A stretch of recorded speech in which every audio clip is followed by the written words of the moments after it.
Welcome back to American Agenda. Many remember the threat of nuclear war between the U.S. and the Soviet Union during the Cold War, but now these concerns are back after Russia's invasion into Ukraine. So would Putin actually press the nuclear button? Our senior White House correspondent, John Gizzi, joins us with more. John.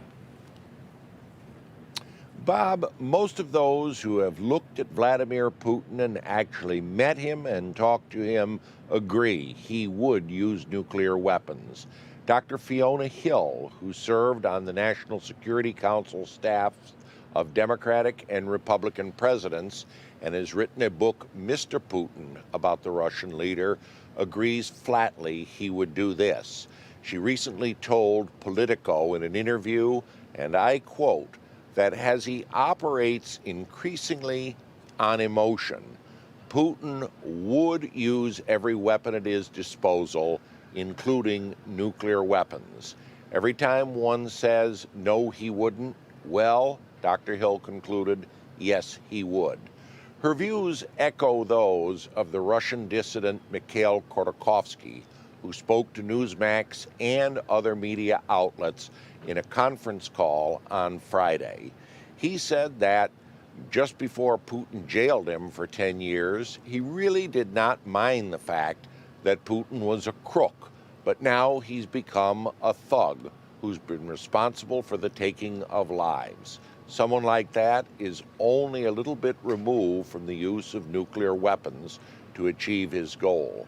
One other thing, all Putin watchers agree that the Russian president is extremely isolated. One expert told the Financial Times he was the most isolated Russian leader since Joseph Stalin. And that can be very dangerous when one has nuclear weapons. Bob?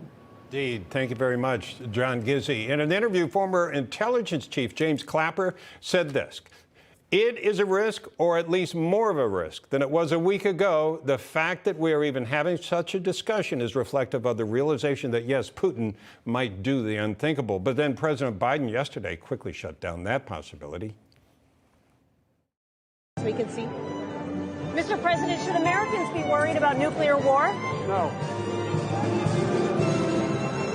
All right, which is it? Here to discuss, host of Stinchfield right here on Newsmax, Grant Stinchfield. Grant, what's your take on what's going on right now?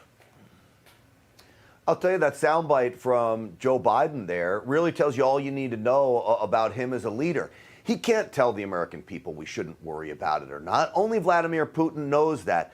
I go back to my early days. I was an emergency medical technician, Bob. And one of the things we were taught, when you load a patient into the ambulance, you never tell them a promise that you cannot keep. You don't tell them, you're going to be okay, we're going to save your life. You tell them, we're doing everything we can to get you the care that you deserve, something like that. Joe Biden needed to say, we're going to do everything we can to stop him from using nuclear weapons. He better not use nuclear weapons. That would be the last time he ever has an opportunity to do so.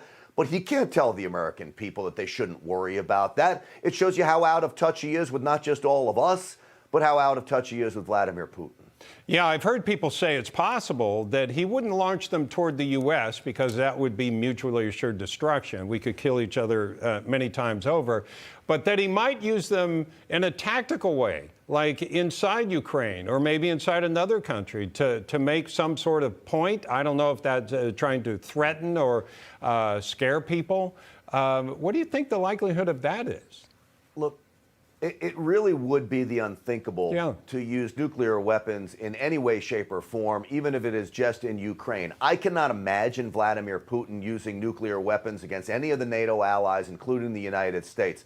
The damage, as you said, would be tremendous. It would be mutual annihilation at that point. I don't think he wants to go to war with us.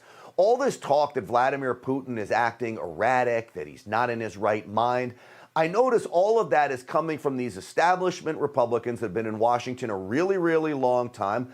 People like Condoleezza Rice saying she's never seen Putin like this.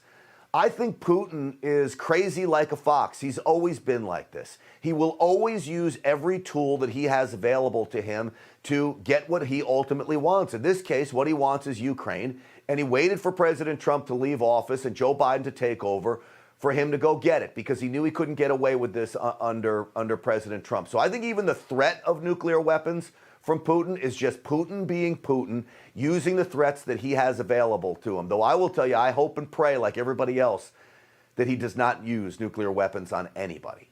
I wanted to shift just a second to a completely different topic, but it's one I think of you sometimes because you're a Second Amendment supporter, obviously. See that, Bob? There you go. Yeah, I didn't even notice that you were wearing that. Or is that actually your skin? So we see all kinds of crime going up in this country.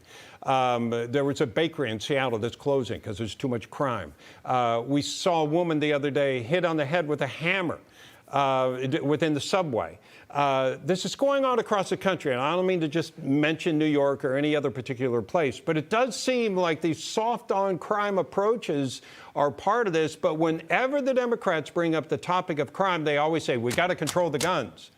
And I kind of was curious what you think about that. Well, it is no secret that liberal policies have enabled the criminals to do what they do. We talk about it on this program, on my program, Stinchfield, 8 o'clock at night, every night here on Newsmax. What we don't talk a lot about is what happens when you arm good citizens, the law-abiding citizens. I look at a city like Plano, Texas. It's a very big city, not far from where I live, a suburb of Dallas. It has one of the highest gun ownership rates among the law-abiding in the country.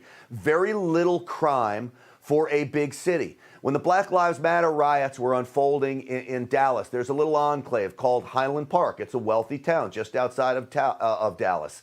You know Highland Park? Almost every dad and mom in that town owns a firearm. You did not see Black Lives Matter or Antifa going into those places and rioting. Right.